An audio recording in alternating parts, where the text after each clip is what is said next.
So I'm somewhere different for a change, looking much more studious with a bunch of books. None of them are mine, although I do have my own personal library. And yeah, so I'm sat in waiting for a sofa delivery at my mother's house.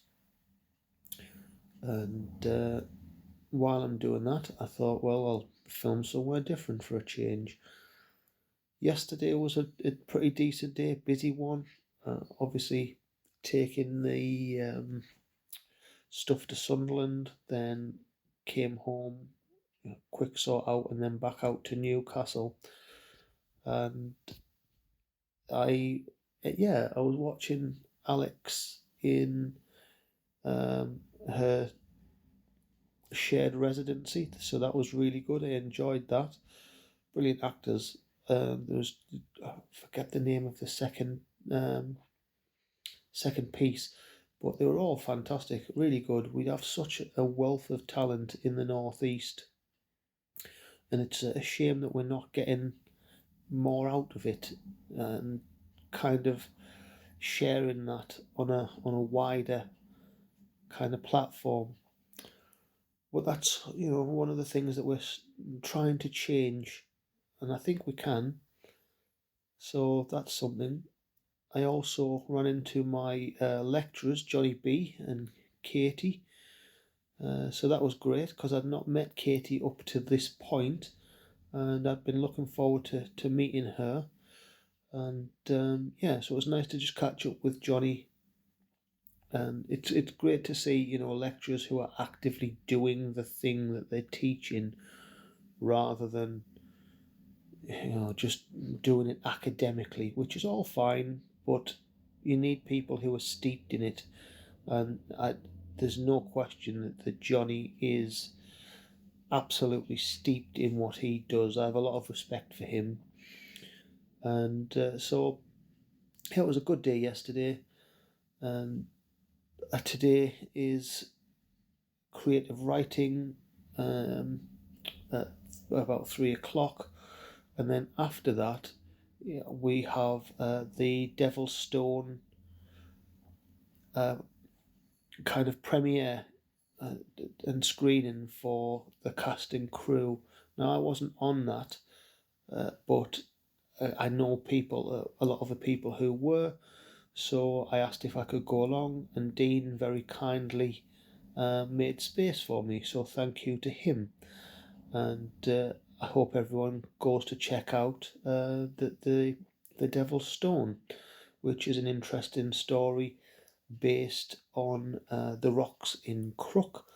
And part of the reason that they are a bit special to me is because that's kind of where I grew up, playing in and around that area, and was once drunkenly arrested far too young, laying on them with my brother.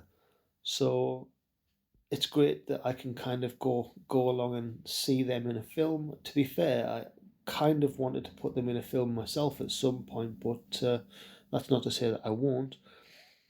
Perhaps in a different capacity. But nevertheless, it's great to see that Dean has done that, and I'm looking forward to seeing that tonight. So, should be a good one. And then tomorrow it's back to uni. I've done a brief PowerPoint and pitch for my 3-minute film, and at some point I will tell you all about it.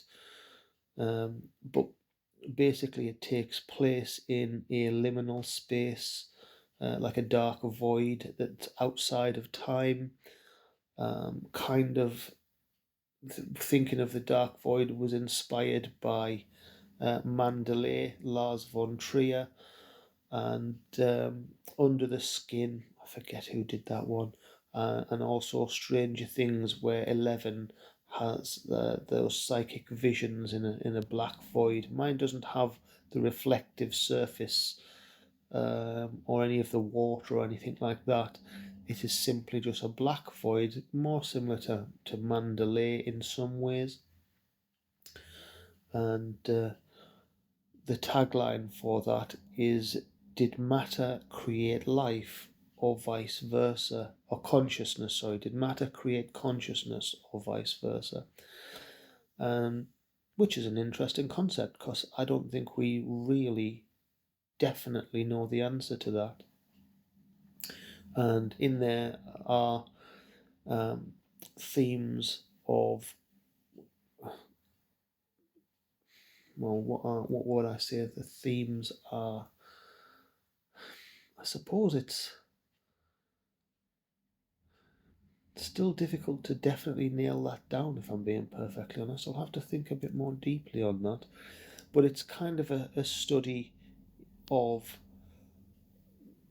the deep mind, or perhaps a collective consciousness. So there is a hidden observer which has, like a psychological aspect. Um, there's bits of sacred geometry and how that ties into the physical world that we live in now. And this realm in my film, which is a sense of time, space, and place, polarity. I think they all kind of have a sense of time, place, and space as the beginning part, and mine is on polarity. So it has on the liminal, the door of the liminal space, which is a big bright white light of door, a door of light, and on either side is the black and the white pillar, similar to on the Kabbalistic tree of life. There's bits of like yin yang symbols are in there. Just different attitudes of a positive and a negative attitude, and how we can choose which way we decide to view things. So again, I've never tried to make anything quite like this before. I'm just experimenting and trying to see if I can. There are elements of VFX and green screen, never done that before. So I'm just trying to kind of think a little bit more poetically in my work, and trying to test and play around with things and techniques that I think, oh, I've never done that, but I really need to know and learn that skill. Inspired actually by Sebastian Jern, I think that's how you pronounce his surname, who does a lot of similar things. And there are bits in, again, David Bowie's Black Star, where they have those little models on, probably I imagine they're green screened in. But I don't know because I didn't make that, but that's what it looks like, just miniatures on a green screen. So those are the influences I'm trying to build into my work, and just develop them. And I think that's about it for this one. Like I say, we're in a bit more of an interesting background than just my plain white wall or the back of my dad's car. So we'll see what the rest of today brings. Hopefully, it should be a good one with the premiere and screening. Meet some interesting people. And yeah, then on to Friday, I guess.